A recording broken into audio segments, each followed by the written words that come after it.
Flash Actu Ukraine. Focus sur la journée du 7 mars 2023. Côté combat, 3 faits marquants. Premièrement, la lutte pour Bakhmout se poursuit.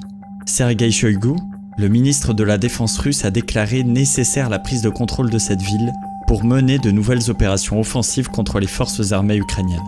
En accord avec le haut commandement militaire, le président Zelensky n'ordonne pas le retrait des troupes ukrainiennes sur cette zone.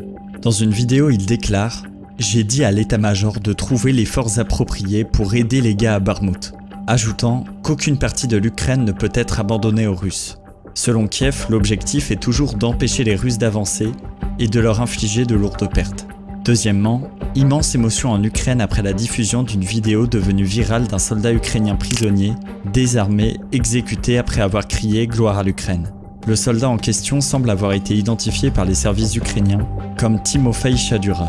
Dans une allocution vidéo, le président Zelensky a déclaré Сьогодні з'явилося відео, як окупанти по-звірячому вбили воїна, який хоробро сказав їм у вічі «Слава Україні». Troisièmement, le Parlement ukrainien a annoncé que 130 prisonniers ukrainiens ont été échangés contre 90 prisonniers russes. Côté soutien militaire. Le ministre de la Défense polonais Mariusz Błaszczak a annoncé la livraison cette semaine à l'Ukraine de 10 de ses chars de combat Léopard. Côté géopolitique. La répression contre l'opposition à l'opération spéciale en Russie se poursuit. Dimitri Ivanov, 23 ans, un jeune étudiant, a été condamné à 8 ans et demi de prison pour diffusion de fausses informations sur l'armée russe.